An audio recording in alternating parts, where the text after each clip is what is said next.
basically. Okay. Yeah. Wajeeha. That's it. What does it mean? So, growing up, no one had my name, and I hated my parents for it. So why would you give me a name that no one has? And they're like, oh, you're going to be all right. Because you're special. I didn't know that at the time, because people used to pronounce it wrong. Okay. And I used to get called all sorts, like it was horrible. Even now, sometimes people move the H and move the J and add a D into it as well, Wajeeha. Okay. I don't know why, but some people do that. So I went on this search, what does my name actually mean? And so I discovered there was a few different variations, and I've stuck on one. And that variation is a person who achieves their goals. That's amazing. Reaches their destination. Wow. So, yeah, so that's the one. That's what it means. Someone who reaches their destination. That's amazing. So tell us what do you do? I do a varied amount of things, but I started off working in the NHS, working in trauma, and naturally that led me on to train as a psychotherapist. I did a lot of work around crisis counselling, and from there I was fortunate enough to be offered some training in hypnotherapy. And at first I was like, I don't know, do I want to do this? Especially within Asian culture, the thinking behind hypnotherapy. And I was the organisers at the time were like, no, Wajeeha, come along, experience it, and if you don't like it, you can say no. Mm-hmm. I went along and I was hooked. And that really led me on a lot. It opened up almost like the Pandora's box, which made me start ask a lot of questions. And the main questions, the themes of the questions that were coming up were around relationships. And the theme was, what is a healthy relationship? What is an unhealthy relationship? How come some people are happier than others? How comes there's so much sadness in relationships when there's so much promise in marriage? And so that led me on a journey to look into coaching, and then that led me on a journey to look at relationship coaching and how can I first equip myself, take care of myself, take care of the relationships around me, and then how can I help other people and to do that. So we spoke a little bit about your audience, and your audience is predominantly Muslim, so you help Muslim couples? I work with singles. Okay. So the singles who are saying they're really struggling, they can't find anyone, and I help. What I discovered along the way was there's three elements when it comes to relationships that people were struggling with, and the three elements that people were struggling with: how do I find someone, how do I connect with them, and then how do I keep them? So let's say I'm a young Muslim woman, which I'm not. I'm not single either. And I come to you. So what would be your typical approach? So I work on an inside-out process, because one thing that I do not guarantee is by working with me you're going to find your Mr. Darcy, although I know you're already Mr. Darcy. I don't guarantee that, but what I do guarantee is it changes your relational experiences. So what I mean by the inside-out process is that we sit down and we actually look at what's been going on for you. What has your experiences been around relationships, or trying to find someone for the purpose of marriage. Look at those experiences, and sometimes those experiences haven't been great. So then people come with this thing that especially when I'm working with women and with men. Or men are idiots, or women are difficult, they want this, they want that. So first we have to work on that mindset, moving it from scarcity to abundance. Because most of the time people have come to me because they've tried everything else. The last resort. Yeah, exactly. They've tried everything else. They've tried, and we're living in such interesting times that we can meet people, more people than we could have ever met before. Yeah, absolutely. With the onset of the apps and then the online, and then there's so many events that happen as well. Yeah, which is great. I think it's really cool. Yeah. Yeah. So just unpicking all of that, because then we've almost put that layer, that filter onto our search going forward. And the key really is what do you bring to the table? You know, what are you going to bring to the table in this relationship? What part are you going to play? And we look at expectations as well.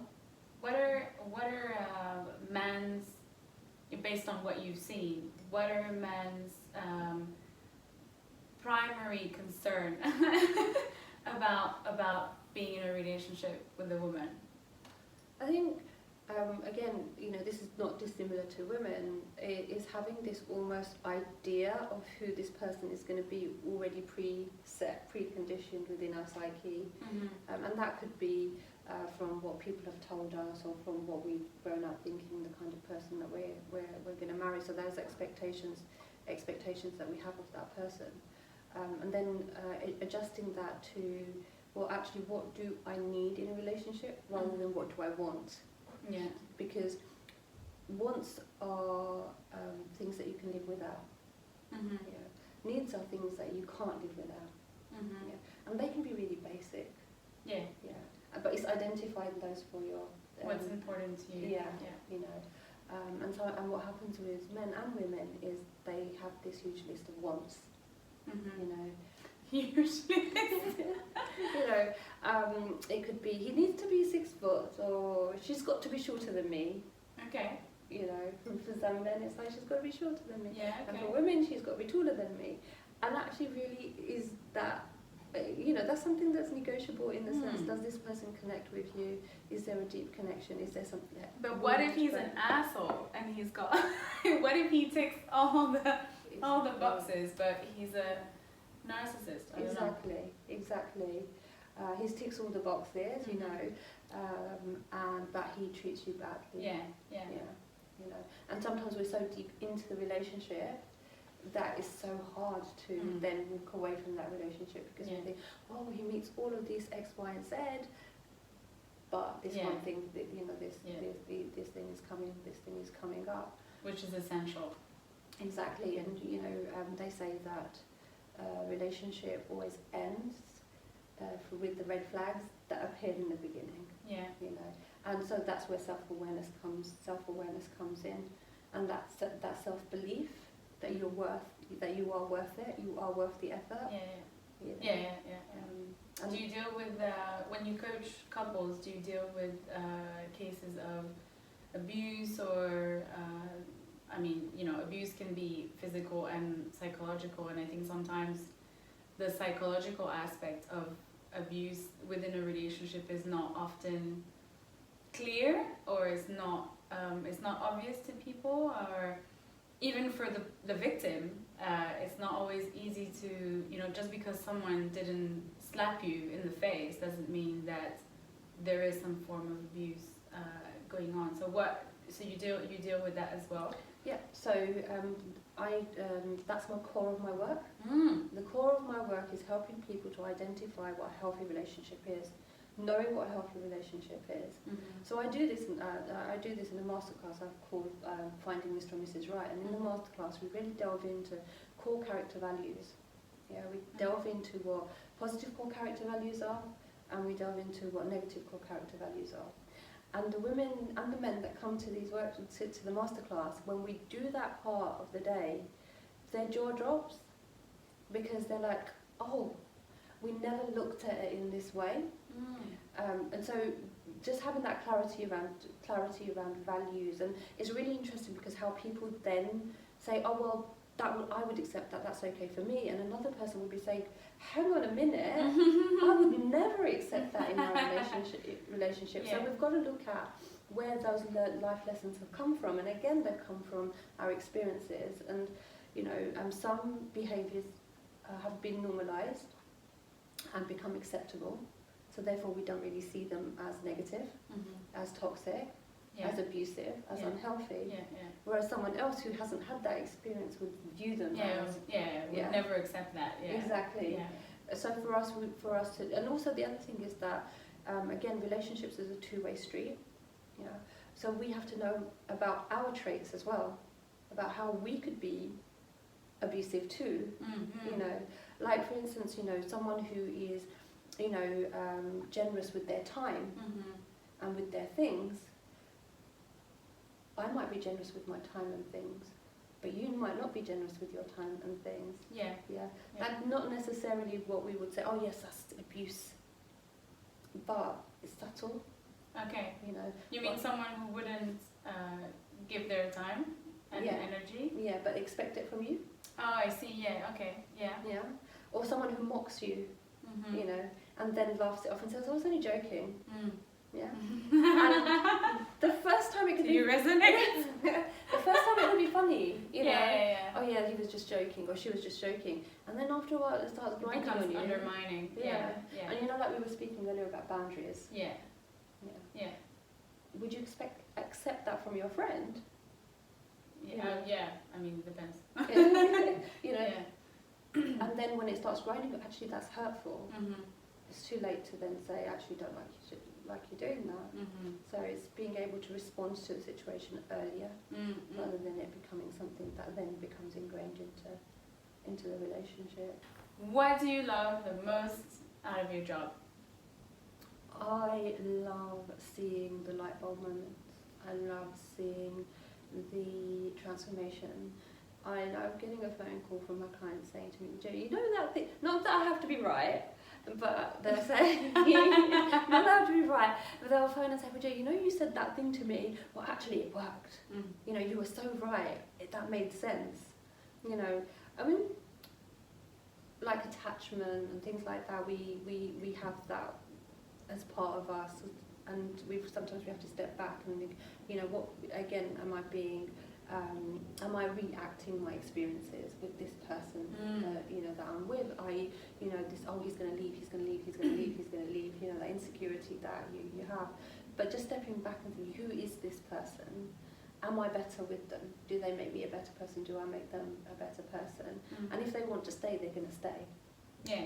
You know? So, you know, there's life lessons that people get from that. So that, and just all the wedding invitations. I can't go to all of them. I had a client get married yesterday, but I wasn't able to go to the wedding, so that's nice. Do you find that there's a lot of people coming to you because of family pressure to get married? There's a lot of that. There's a lot of pressure around, you know, you especially for women, you've gone past a certain age, you're now going to be left on the shelf, you know, you're divorced, you know, you've got children, it's going to be really difficult. So there is a lot of stigma attached to culture. Doesn't let people live. Yeah. Just let me be. Yeah, exactly. Yeah. Yeah, that's it. Doesn't let people be. You know, oh, you know, you haven't got a career. Oh, okay. Oh, you're not married. Oh, you're married. Oh, you haven't got kids. Don't have kids. Yeah, you know, all of that kind of stuff. It just puts so many added layers of pressure. I mean, you know, life is pressure, and then you've got that, you know, bolted on, and you know, and the biological clock. People are fearful of the biological clock as well, and then, you know, all the stuff in the media, let's put culture aside, around biological clocks and things like that. So a lot of people do come with me with this, they're driven by fear. I just have to, you know, it's almost as though their success is attributed to their title. You know, I've got the mug. Mr. You know, Mr. and Mrs. Right being in that relationship, and once they kind of let go of that, you know, let the shoulders drop and relax, what they find is they naturally find someone. Of course. You know, absolutely. Organically, all my it's clients organic. are. Yeah. You know, and they're always with the person they didn't think that they will be with. You know, yeah. Majority of my clients are with people they didn't think that they would be with, or would have not noticed in the crowd, and it comes back to polishing up your diamond. Yeah. And then you. Awesome. It's easier. Are you living your purpose? I think it's taken me a long time to understand what my purpose is, and it's going to be an ongoing journey. I'm growing, I'm evolving, and you find passion in different things. Yeah. You know, so if I was to say I'm living my purpose 100%, I'd be lying. I think I fell into it. And that's then given me the sort of scope, and sometimes I'll go left, sometimes I'll go right, and yeah, I'm enjoying the journey of finding it. What challenges did you have to face on your way to, you know, being who you are now and having what you have now and doing this job that you love?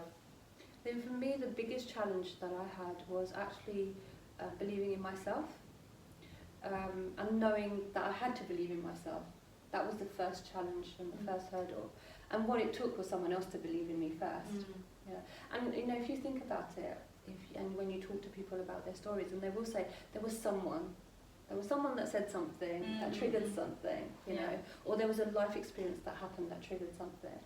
And for me, really was actually, you know, my mum saying, I'm praying for you. I'm praying for you. And that was at a time where my faith was, I was very weak in my faith, in my belief in my creator, you know, and for my mum to say, I'm praying for you, something will happen, a miracle will happen. And I was like, I am in this dark hole. I cannot see any light at all. You go pray. You know, is that really gonna work? And I can tell you, miracles do happen because that miracle did happen, and I do believe that my mother's prayers for me were answered, and all these doors opened, and then it was my job. She'd done that job. She prayed for me. You know, and as much as I disbelieved it at the time, all these doors opened, and I was like, oh, I have choices. I can choose. And I chose a door that led me to loads of red lights, a few green lights, a few don't go past this point, you know, a few speed bumps, a few dark corners, and here I am today. But I've taken each, you know, but there have been people in my life that I've like kind of said, come, I'll hold your hand, and then they've disappeared or they've stayed, or you know, so without that story I wouldn't be who I am today. You know, and my kids have been amazing. They don't like me talking about them, but they've been my drivers as well. You know, yes, you can do it, Mum. Yes, you can do it. You know, that's very good. So that's been a lot of support as well. And even, you know, some days I have my challenges where I think, can I really do this? Or what the fuck am I doing? Why am I doing Why this don't again? I just have a 9 to 5? You know, just and then I can sit and watch EastEnders and, you know, Google watch. They have some good stories. I don't even watch it, man. My mentor calls them dead enders. You're so sure they're trying to make, you know, whatever impact they're trying to make, but you know, so sometimes I think, I just wish I had a 9 to 5, but then I remember my purpose. And I remember I'm having so much fun. Why you're doing this. And I'm getting to meet some amazing people. I get to meet. Yay, like me. Exactly. You know, and just being surrounded by women who are lifters, who are empowered, who are empowering. So important. That's so important. It makes a difference. Yeah, huge difference. Yeah. I think. I mean, that's the whole reason why I created Cool Girls Club. Is when I last year I was coaching a few people, and some of them, you know, they're not going to coach forever. You know, it comes to a point where they have to go and fly on their own, and it's sad, but at the same time it's exciting, and you're always there for them if they need to come back. But the idea of Cool Girls Club was to create a sort of small community for my coaching clients, current ones, future ones, past ones, so that they could stay connected and stay inspired, and also meet one another, because you know, you meet that way, you meet other women who are on the same journey, and you can share your successes, and you can also share, you know, your struggles, and you know that you're not the only one who has this crazy dream. My last question for you: what is a cool girl, and how did you become one? A cool girl, yeah. I if I use my own experience, a cool girl is someone who embraces the fact that she's not perfect. that life is gonna throw. Can I swear? Of course, I've been swearing this whole time. You're asking the swear girl. Yeah. Go for it, girl. You know, life will throw its shit at you, and it will throw its shit full force at you. Yeah, and sometimes the shit has to hit you for you to know that actually I'm going in the right direction, and sometimes it has to miss you. Yeah.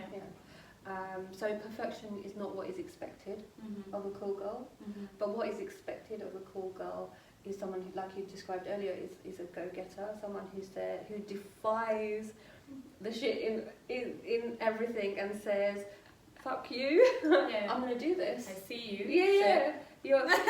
Knock on my door, but you're not coming. You're not coming in. Yeah. I'm gonna do this, and I'm gonna leave my mark. And there's gonna be people along the way that are gonna say, "What the hell?" And there are gonna be some people along the way that say, "Hell yeah." Yeah. You know, so. And cool girl comes in all shapes and sizes and colours, and Absolutely. Diamonds. How do diamonds get their value? They get their value because they have the light falls on them in different ways. So they're multifaceted. Yeah. So that's what I think would be a cool girl. Awesome. Thank you so much. Thank you for having me.